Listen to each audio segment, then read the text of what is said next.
Hello and welcome to the Centre for Computing History. We have Phil with us again. Hello. And we are looking at one of our recent donations. Made a bit of a fuss on Twitter and other social medias. I refuse to call it X, I'm sorry. We had in not only one Galactic Invaders, but two. So we've got one in the collection that's fully boxed. It's a little bit of local history to us here in Cambridge. So this is a Tangerine machine. It certainly is. Tangerine, of course, made the Microtan 65. And the Auric. The Auric later on, when they rebranded themselves as Auric International, so they made the Auric 1 and the Auric 2. In between all of that, they made the HH Tiger, something we might take a look at some point. All of these are very colourful computers, if I'm remembering correctly. They are indeed. In fact, the HH Tiger does have coloured buttons quite similar to like this Galactic Invaders here. Clearly they had an excess job lot of coloured buttons. A little bit of a mystery with these machines is that it's got by Brand Vance on here. So we've got this name. Hella Brand Vance. We have no idea. We can find no mention of this company on the internet whatsoever. So Tangerine obviously made this for this company, whoever they are. It's also, I think you would agree, if this was bright white, this case, it might look like something very much like a Jupiter Ace. and Sinclair, ZX80. Oh. So it's quite shaped like a ZX8, a bit like a truncated one. And it would have been held together with the same pins, same type of pins. Similar build quality then. Forced through the case, yeah. So it's yoghurt pot plastic, basically. We can take a look inside. If I... Slide that back. Slide that back, there we go. And we have the usual... It's pretty sparse. RF modulator there. Nice big speaker, typical of the company. The ones inside an Auric are absolutely gigantic as well. But what some very helpful people on the internet have pointed out to us is this is almost certainly a Microtan 65 CPU board that's been modified to play this game. So we thought, off heatsink. Yeah, we actually, it is pretty hot. It does run hot, much like an Auric, an Auric 1 or Atmos. They run very, very hot as well. It turns out that this whole design, which was the hardware designs by Paul Johnson and Mike Rose of Tangerine. And they actually have this listed in a magazine to build as a kit. The magazine was ETI magazine. It's got the whole thing on how to build this machine. Or I think you could buy it built as well. The ETI magazine mentions that this is a 6502 chip under here, but one of the volunteers has noticed it hasn't got enough pins. So we don't want to peel this label up because it's part of its history. It has got information on there as well. But it's either a 6504 or 6503. Oh, is that just a reduced version? So yeah, that's what it seems like. So let's bring the case back over the top. This one though, and the one we have boxed, were donated to us by a very nice lady by the name of Debbie Harley. So thank you, Debbie. And she actually helped put the machine together.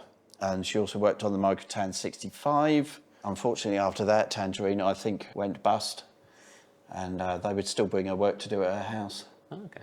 But this little machine here actually has got Debs on a tested label. And the date we've got on here is the 21st of the 12th, 1980. 22nd.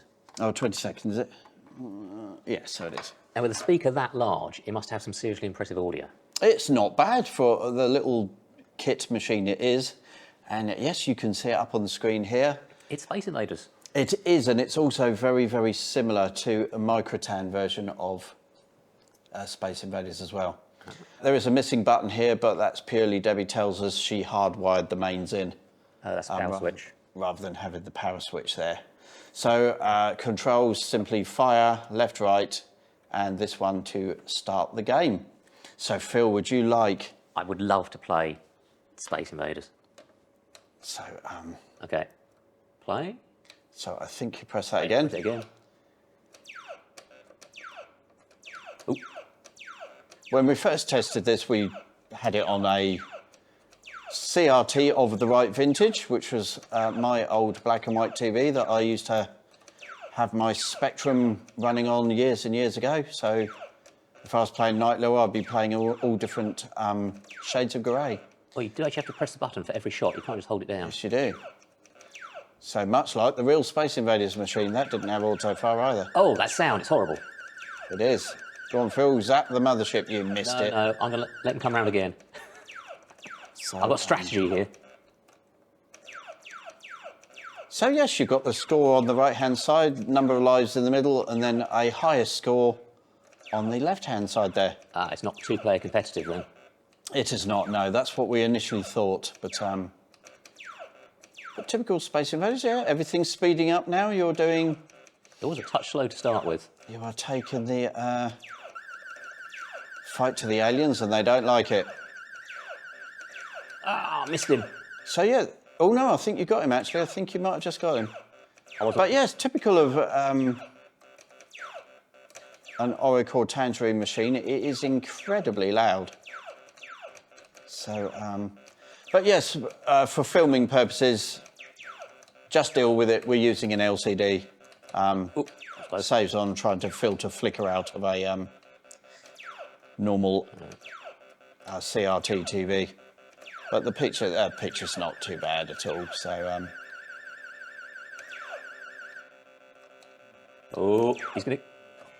But yeah, Debbie kept hold of this machine, and it was something her children played with extensively when they were growing up. I mean, there's hours of fun right here. So yeah, it's... But yes, if anyone out there has any clue who Brand Vance are, then let us know in the comments. We can find nothing on the internet about them at all. So obviously Tangerine intended to sell them to a third party, but... Is it possible that Brand Vance was like a generic name that they used to like try and shop it around? Your name here type placeholder. Absolutely no idea, but there'd still be some trace of it, I would have thought, on the internet if that was the case. I'm personally leaning towards it was a customer that either didn't materialise or they went bust very, very quickly. We also thought it might be Brand Vance, as in the brand is Vance, but there's no clue to that either. So the controls are nice and responsive. We were There's no lag here. playing this extensively when we tested it. For those interested in this kind of thing, we have already dumped the ROM. But the source code's out there anyway. You could actually, and of course, if you've got this, I suppose you'd need some sort of emulator, and I think the version for the Microtan is already out there. So, but we've preserved it anyway. Here he goes. I'll let him come to me. Except the sound is really annoying. And he's there. Right, and then yes, here we go. We just start again. Eventually what happens is it gets rid of the houses as the aliens get lower and lower. They start off. They start a level further down each time you win. It's actually quite a hard Space Invaders to lose at, because you get given a life when you score, I think, 5,000 points. So we're up to 4 lives now. We haven't lost any. I'm just that good. So yeah, we just take out half the aliens here. That really is a very, very screechy noise, isn't it? It's so loud. But yeah, it's another lovely little bit of local history that's just turned up out of the blue. Debbie contacted us one day and said she'd finally like these to go to a home where they will be preserved, hopefully, forever. And she's quite surprised that I was actually just as interested to hear in what she had to say about the company and working in the industry at the time. And apparently Tangerine were a very, very nice company to work for. So she said there wasn't a single day where they weren't laughing about something, which is the kind of workplace you'd want to be in, really. That does seem to be the way, though. A lot of people bring in donations and they seem surprised that we're just as or even more interested in the people and the companies. Absolutely. I mean, than just the physical hardware. We knew a fair bit about Tangerine anyway, but it's that contact with the person. Otherwise, we've just got objects on the shelf. If they've got no story to go with them. So if anyone out there has got any interesting stories or companies that they work for, and we really do want to collect as many as we can. We've got this YouTube channel that we've already got hundreds of interviews on already, and we're always pleased to film more. So we did do an audio interview with Debbie, but it would be nice if we can persuade her to. This button's actually starting to stick down a little bit. That's my excuse anyway. No, I wanted to lose a life. I think I'm just better at this. I've lost another life, Phil. Once is an accident, twice is incompetence. Yeah, there we go. Right, so now that they've got lower again. And so it continues. So it gets to a point in the end where the aliens are literally just above your ship. But if you do take out the first 3 rows, I think I racked up a score without, last time it was like 43,000 and something. And that was, yes, walking away from it as well. But that is it. That is Galactic Invaders, people. So very, very nice addition. We thought you'd like to see it in action. It's very orange. It's very, very orange, just very Tangerine-like. So we like once again to thank Debbie very much for her very generous donation. These will live on here. These will be used. This one, thankfully, because we've got 2 of them, we can actually use this in our displays and exhibitions. And then we've got one perfectly preserved up in the collection room. So thank you very much for watching. If you like what we do, like and subscribe. Thanks very much for watching.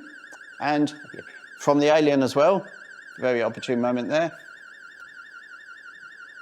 Thank you. Goodbye. Bye.